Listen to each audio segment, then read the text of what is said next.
اس کے فوراً بعد پتھر کے منہ میں ایک اور آدمی نمودار ہوا۔ وہ بھی جھک کر باہر آ گیا۔ وہ ذرا بوڑھا لگتا تھا۔ اس کا چوغا سرخ رنگ کا تھا اور اس کے سر پر تاج تھا۔ ایک سانپ جو مصنوعی تھا اس کے دائیں کندھے پر کنڈلی مارے اور پھن پھیلائے بیٹھا تھا اور ایک بائیں کندھے پر۔ دونوں سانپوں کے رنگ سیاہ تھے۔ ارارا پر ایسا روب طاری ہوا کہ وہ سن ہو کے کھڑی رہی۔ یہ آدمی جو اس قبیلے کا مذہبی پیشوا یا پروہت تھا، چبوترے کی سیڑھیاں اتر آیا۔ وہ آہستہ آہستہ ارارا تک آیا اور دونوں گھٹنے فرش پر رکھ کر اس نے لڑکی کے دونوں ہاتھ اپنے ہاتھوں میں لے کر چوم لیے۔ اس نے لڑکی سے عربی زبان میں کہا، تم ہو وہ خوش نصیب لڑکی جسے میرے دیوتا نے پسند کیا ہے۔ ہم تمہیں مبارکباد پیش کرتے ہیں۔ ارارا بیدار ہو گئی۔ اس نے روتے ہوئے کہا، میں کسی دیوتا کو نہیں مانتی۔ اگر تم دیوتاؤں کو مانتے ہو تو میں تمہیں انہی کا واسطہ دے کر کہتی ہوں کہ مجھے چھوڑ دو۔ مجھے یہاں کیوں لائے ہو؟ یہاں جو بھی آتی ہے یہی کہتی ہے، پروہت نے کہا، لیکن اس پر اس مقدس جگہ کا راز کھلتا ہے تو کہتی ہے کہ میں یہاں سے جانا نہیں چاہتی۔ میں جانتا ہوں تم مسلمانوں کے خلیفہ کی محبوبہ ہو، مگر جس نے تمہیں پسند کیا ہے اس کے آگے دنیا کے خلیفے اور آسمانوں کے فرشتے سجدے کرتے ہیں۔ تم جنت میں آ گئی ہو۔ اس نے چوغے کے اندر سے ایک پھول نکالا اور ارارا کی ناک کے ساتھ لگا دیا۔ ارارا حرم کی شہزادی تھی۔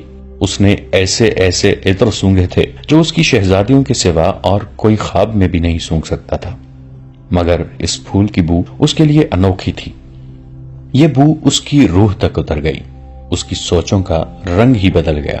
اس کی نظروں کے زاویے بدل گئے۔ پروہت نے کہا، یہ دیوتا کا تحفہ ہے، اور اس نے پھول اس کی ناک سے ہٹا لیا۔ ارارا نے ہاتھ آہستہ آہستہ آگے کیا اور پروہت کا پھول والا ہاتھ پکڑ کر اپنی ناک کے قریب لے آئی۔ پھول سونگ کر خمار آلود آواز میں بولی، کتنا دلنشین تحفہ ہے، آپ یہ مجھے دیں گے نہیں؟ کیا تم نے تحفہ قبول کر لیا ہے؟ پروہت نے پوچھا۔ اس کے ہونٹوں پر مسکراہٹ تھی۔ ہاں، امارا نے جواب دیا، میں نے یہ تحفہ قبول کر لیا ہے۔ اس نے پھول کو ایک بار پھر سونگا اور اس نے آنکھیں بند کر لیں، جیسے اس کی مہک کو اپنے وجود میں جذب کرنے کی کوشش کر رہی ہو۔ دیوتا نے بھی تمہیں قبول کر لیا ہے، پروہت نے کہا اور پوچھا، تم اب تک کہاں تھی؟ لڑکی سوچ میں پڑ گئی، جیسے کچھ یاد کرنے کی کوشش کر رہی ہو۔ سر ہلا کر بولی، میں یہیں تھی۔ نہیں، میں ایک اور جگہ تھی، مجھے یاد نہیں کہ میں کہاں تھی۔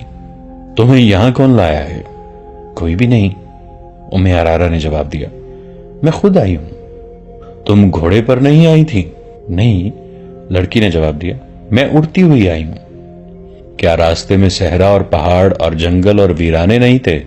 نہیں تو، لڑکی نے بچوں کی سی شوخی سے جواب دیا، ہر طرف سبززار اور پھول تھے۔ تمہاری آنکھوں پر کسی نے پٹی نہیں باندھی تھی؟ پٹی؟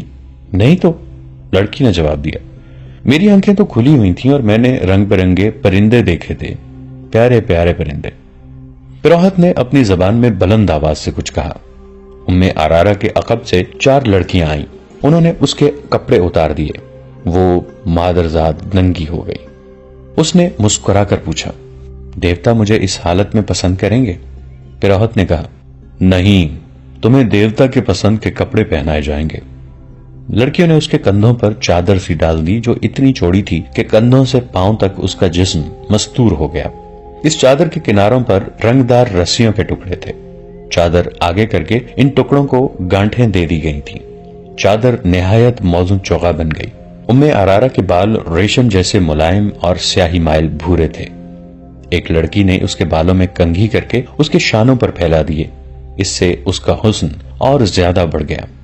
پروہت نے اسے مسکرا کر دیکھا اور گھوم کر پتھر کے مہیب چہرے کی طرف چل پڑا۔ 2 لڑکیوں نے ارارا کے ہاتھ تھام لیے اور پروہت کے پیچھے پیچھے چل پڑی۔ ارارا شہزادیوں کی طرح چل پڑی۔ اس نے ادھر ادھر نہیں دیکھا کہ ماحول کیسا ہے۔ اس کی چال میں اور ہی شان تھی۔ عورتوں کا راگ اسے پہلے سے زیادہ طلسماتی اور پرسوز معلوم ہونے لگا۔ وہ پروہت کے پیچھے ہاتھ لڑکیوں کے ہاتھوں پر رکھے چبوترے کی سیڑھیاں چڑھنے لگی۔ پروہت پتھر کے پہاڑ جیسے چہرے کے منہ میں داخل ہو گیا۔ ارارا بھی 3 سیڑھیاں چڑھ کر پتھر کے منہ میں جھک کر داخل ہو گئی۔ دونوں لڑکیاں وہیں کھڑی تھیں۔ ارارا کا ہاتھ پروہت نے تھام لیا۔ منہ کی چھت اتنی اونچی تھی کہ وہ سیدھے چل رہے تھے۔ حلق میں پہنچے تو آگے سیڑھیاں تھیں، وہ سیڑھیاں اتر گئے۔ یہ ایک تہہ خانہ تھا جہاں قندیلیں روشن تھیں۔ اس کمرے میں بھی مہک تھی۔ یہ کمرہ کشادہ نہیں تھا، چھت اونچی نہیں تھی، اس کی دیواریں اور چھت درختوں سے، پتوں اور پھولوں سے ڈھکی ہوئی تھیں۔ فرش پر ملائم گھاس اور گھاس پر پھول تھے۔ ایک کونے میں خوشنما سراہی اور پیالے رکھے تھے۔ پروہت نے سراہی سے 2 پیالے بھرے، ایک ام ارارا کو دیا، دونوں نے پیالے ہونٹوں سے لگائے اور خالی کر دیے۔ دیوتا کب آئے گا؟ ام ارارا نے پوچھا۔ تم نے ابھی اسے پہچانا نہیں؟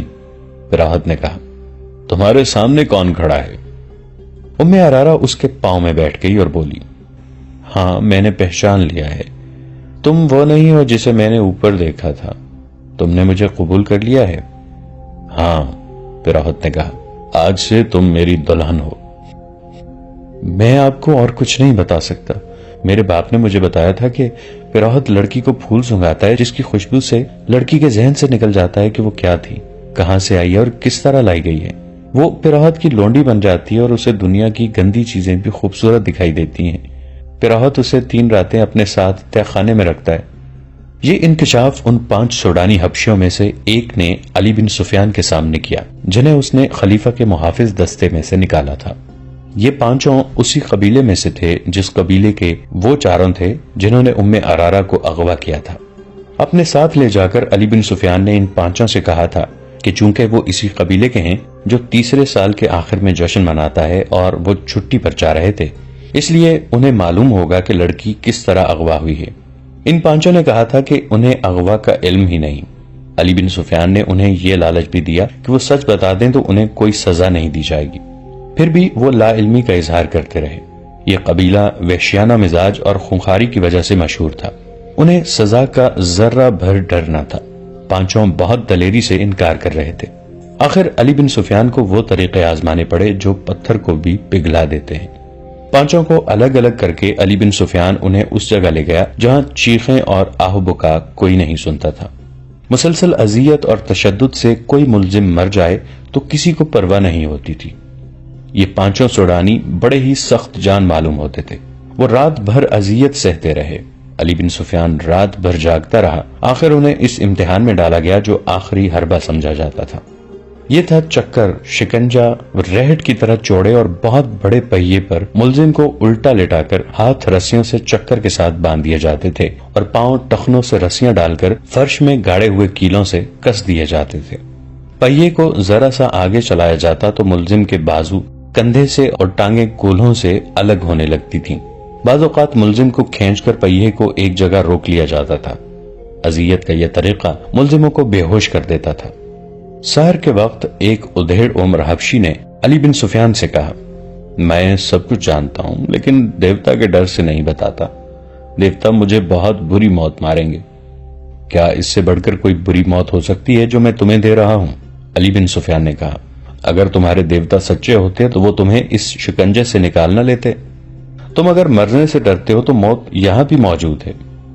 تم بات کرو، میرے ہاتھ میں ایک ایسا دیوتا ہے جو تمہیں تمہارے دیوتا سے بچا لے گا۔ یہ سوڈانی حبشی کئی بار بے ہوش ہو چکا تھا۔ اسے دیوتا تو نہیں، موت صاف نظر آ رہی تھی۔ علی بن سفیان نے اس کی زبان کھول دی اور اسے شکنجے سے کھول کر کھلایا پلایا اور آرام سے لٹا دیا۔ اس نے اعتراف کیا کہ ام ارارا کو ان کے قبیلے کے 4 آدمیوں نے اغوا کیا تھا۔ وہ 4 چھٹی چلے گئے تھے۔ انہوں نے اغوا کی رات اور وقت بتا دیا تھا۔ یہ 5 حبشی جو علی بن سفیان کے قبضے میں تھے اس رات پہرے پر تھے۔ اغوا کرنے والوں میں سے 2 کو اندر آنا تھا۔ انہیں بڑے دروازے داخل کرنے کا انتظام انہوں نے کیا تھا اور انہیں اغوا اور فرار میں پوری مدد دی تھی۔ اس حبشی نے بتایا کہ اس لڑکی کو دیوتا کی قربان گاہ پر قربان کیا جائے گا۔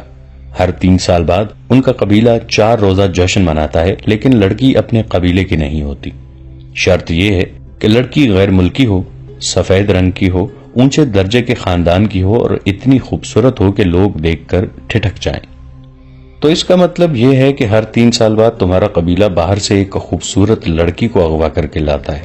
علی بن سفیان نے پوچھا۔ نہیں، یہ غلط ہے، سوڈانی حبشی نے جواب دیا۔ 3 سال بعد صرف میلہ لگتا ہے۔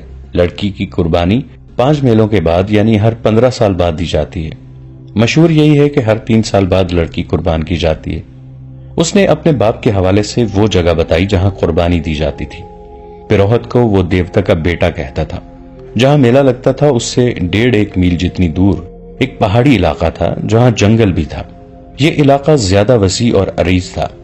اس کے متعلق مشہور تھا کہ وہاں دیوتا رہتے ہیں اور ان کی خدمت کے لیے جن اور پریاں بھی رہتی ہیں۔ لوگ اس لیے یہ باتیں مانتے تھے کہ ہر طرف صحرا اور اس میں جزیرے کی طرح کچھ علاقہ پہاڑی اور سرسبز تھا جو قدرت کا ایک عجوبہ تھا۔ یہ دیوتاؤں کا مسکن ہی ہو سکتا تھا۔ اس علاقے میں فرعونہ کے وقتوں کے کھنڈر تھے۔ وہاں ایک جھیل بھی تھی جس میں چھوٹے مگرمچھ رہتے تھے۔ قبیلے کا کوئی آدمی سنگین جرم کرے تو اسے پروہت کے حوالے کر دیا جاتا تھا۔ پروہت اسے زندہ جھیل میں پھینک دیتا تھا جہاں مگرمچھ اسے کھا جاتے تھے۔ پروہت انہی کھنڈروں میں رہتا تھا۔ وہاں ایک بہت بڑا پتھر کا سر اور منہ تھا جس میں دیوتا رہتا تھا۔ ہر 15ویں سال کے آخری دنوں میں باہر سے ایک لڑکی اغوا کر کے لائی جاتی جو پروہت کے حوالے کر دی جاتی تھی۔ پروہت لڑکی کو ایک پھول سنگھاتا تھا جس کی خوشبو سے لڑکی کے ذہن سے نکل جاتا تھا کہ وہ کیا تھی، کہاں سے آئی تھی اور اسے کون لایا تھا۔ اس پھول میں کوئی نشہ آور بو ڈالی جاتی تھی جس کے اثر سے وہ پروہت کو دیوتا اور اپنا خامند سمجھ لیتی تھی۔ اسے وہاں کی گندی چیزیں بھی خوبصورت دکھائی دیتی تھیں۔ لڑکی کی قربانی انہی کھنڈرات میں دی جاتی تھی۔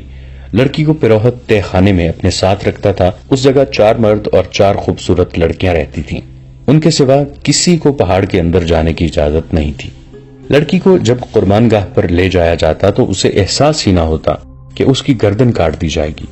وہ فخر اور خوشی سے مرتی تھی۔ اس کا دھڑ مگرمچھوں کی جھیل میں پھینک دیا جاتا اور بال کاٹ کر قبیلے کے ہر گھر میں تقسیم کر دیے جاتے تھے۔ ان بالوں کو مقدس سمجھا جاتا تھا۔ لڑکی کا سر خشک ہونے کے لیے رکھ دیا جاتا تھا۔ جب گوشت ختم ہو کر صرف کھوپڑی رہ جاتی تو اسے ایک غار میں رکھ دیا جاتا تھا۔ لڑکی کسی کو دکھائی نہیں جاتی تھی۔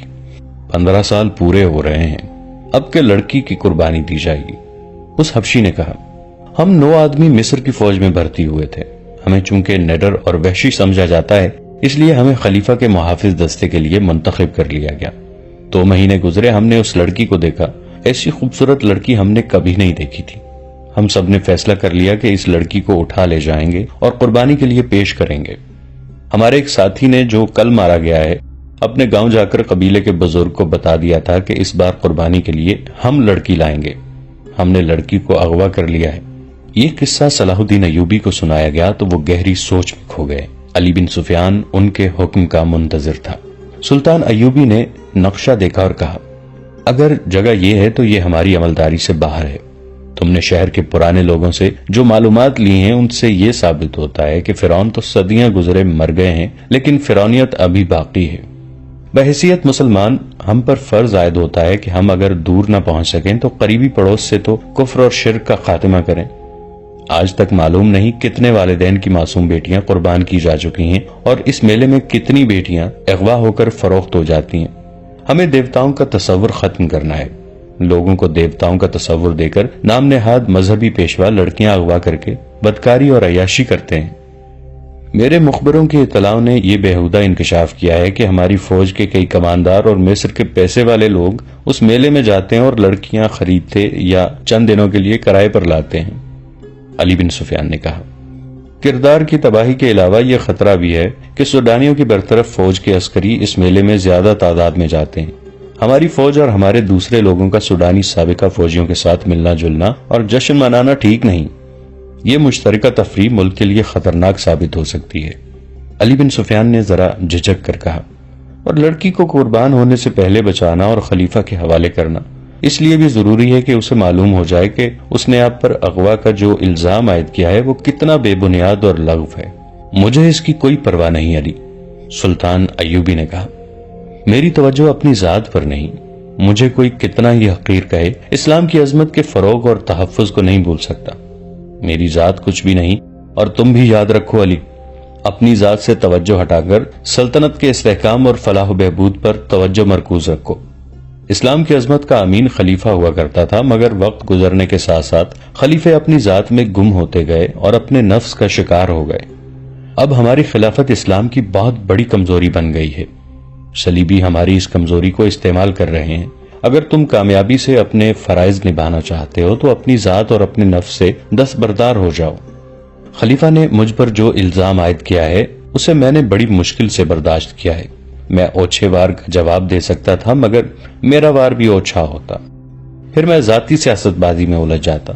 مجھے خطرہ یہی نظر آ رہا ہے کہ ملت اسلامیہ کسی دور میں جا کر اپنے ہی حکمرانوں کی ذاتی سیاست بازیوں، خود پسندی، نفس پرستی اور اقتدار کی ہوس کی نظر ہو جائے گی۔ گستاخی کی معافی چاہتا ہوں محترم امیر، علی بن سفیان نے کہا۔ اگر آپ اس لڑکی کو قربان ہونے سے بچانا چاہتے ہیں تو حکم صادر فرما دیجئے۔ وقت بہت تھوڑا ہے، پرسوں سے میلہ شروع ہو رہا ہے۔ فوج میں یہ حکم فوراً پہنچا دو کہ اس میلے میں کسی فوجی کو شریک ہونے کی اجازت نہیں۔ سلطان ایوبی نے نائب سالار کو بلا کر کہا، خلاف ورزی کرنے والے کو اس کے عہدے اور رتبے سے قطع نظر 50 کوڑے سرے عام لگائے جائیں گے۔ اس حکم کے بعد اسکیم بننے لگی۔ متعلقہ حکام کو سلطان ایوبی نے بلا لیا تھا۔ انہوں نے سب سے کہا تھا کہ ہمارا مقصد یہ ہے کہ اس طلسم کو توڑنا ہے۔ یہ جگہ فرعونیت کی آخری نشانی معلوم ہوتی ہے۔ پہلے فوج کشی زیر بحث آئی جو اس وجہ سے خارج از بحث کر دی گئی کہ اس قبیلے کے لوگ اسے اپنے اوپر باقاعدہ حملہ سمجھیں گے۔ لڑائی ہوگی جس میں میلہ دیکھنے والے بے گناہ لوگ بھی مارے جائیں گے اور عورتوں اور بچوں کے مارے جانے کا خطرہ بھی ہے۔ یہ حل بھی پیش کیا گیا کہ اس سوڈانی حبشی کو رہنما کے طور پر ساتھ رکھا جائے اور اس جگہ چھاپا مار بھیجے جائیں جہاں لڑکی کو قربان کیا جائے گا۔ سلطان ایوبی نے حبشی کو ساتھ لے جانا پسند نہیں کیا کیونکہ دھوکے کا خطرہ تھا۔ اس وقت تک سلطان ایوبی کے حکم کے مطابق چھاپا ماروں اور شب خون مارنے والوں کا ایک دستہ تیار کیا جا چکا تھا۔ اسے مسلسل جنگی مشقوں سے تجربہ کار بنا دیا گیا تھا کہ وہ جانبازوں کا دستہ تھا جنہیں جذبے کے لحاظ سے اس قدر پختہ بنا دیا گیا تھا کہ وہ اس پر فخر محسوس کرنے لگے کہ انہیں جس مہم پر بھیجا جائے گا اس سے وہ زندہ واپس نہیں آئیں گے۔ نائب سالار الناصر اور علی بن سفیان کے مشوروں سے یہ طے ہوا کہ صرف 12 چھاپا مار اس پہاڑی جگہ کے اندر جائیں گے جہاں پیروہت رہتا ہے اور لڑکی قربان کی جاتی ہے۔ حبشی کی دی ہوئی معلومات کے مطابق اس رات میلے میں زیادہ رونق ہوتی ہے کیونکہ وہ میلے کی آخری رات ہوتی ہے۔ قبیلے کے لوگوں کے سوا کسی اور کو معلوم نہیں ہوتا کہ لڑکی قربان کی جا رہی ہے۔ جسے معلوم ہوتا ہے وہ یہ نہیں بتاتا کہ قربان گاہ کہاں ہے۔ ان معلومات کی روشنی میں یہ طے کیا گیا کہ 500 سپاہی میلہ دیکھنے والوں کے بھیس میں تلواروں وغیرہ سے مسلح ہو کر اس رات میلے میں موجود ہوں گے۔ ان میں سے 200 کے پاس تیر کمان ہوں گے۔ اس زمانے میں ان ہتھیاروں پر پابندی نہیں تھی۔ چھاپا ماروں کے ذہنوں میں واضح تصور کی صورت میں وہ جگہ نقش کر دی جائے گی۔ وہ براہ راست حملہ نہیں کریں گے، چھاپا ماروں کی طرح پہاڑی علاقے میں داخل ہوں گے، پہرہ داروں کو خاموشی سے ختم کریں گے اور اصلی جگہ پہنچ کر اس وقت حملہ کریں گے جب لڑکی قربان گاہ میں لائی جائے گی۔ اس سے قبل حملے کا یہ نقصان ہو سکتا ہے کہ لڑکی کو تہہ خانے میں ہی غائب یا ختم کر دیا جائے گا۔ یہ معلوم ہو گیا تھا کہ قربانی آدھی رات کے وقت پورے چاند میں دی جاتی ہے۔ 500 سپاہیوں کو اس وقت سے پہلے قربان گاہ والی پہاڑیوں کے ارد گرد پہنچنا تھا۔ چھاپا ماروں کے لیے گھیرے میں آ جانے یا مہم ناکام ہونے کی صورت میں یہ ہدایت دی گئی کہ وہ فیتے والا ایک آتشی تیر اوپر کو چلائیں گے۔ اس تیر کا شعلہ دیکھ کر یہ 500 نفری حملہ کر دے گی۔ اسی وقت 12 جانباز منتخب کر لیے گئے اور اس فوج میں سے جو 2 سال پہلے نور الدین زنگی رحمۃ اللہ علیہ نے سلطان ایوبی کی مدد کے لیے بھیجی تھی، 500 ذہین اور بے خوف سپاہی، عہدیدار اور کماندار منتخب کر لیے گئے۔ دوستو، آج کے لیے اتنا ہی۔ اسی کہانی کی اگلی قسط کے ساتھ بہت جلد حاضر ہوں گے۔ نیچے کامنٹ سیکشن میں اپنی رائے کا اظہار ضرور کیجیے گا۔ ہمارے اس چینل کو سبسکرائب کر کے نیچے موجود بیل آئیکن کو بھی ضرور کلک کیجیے گا۔ اگلی ملاقات تک کے لیے ہمارا اور آپ کا اللہ نگہبان۔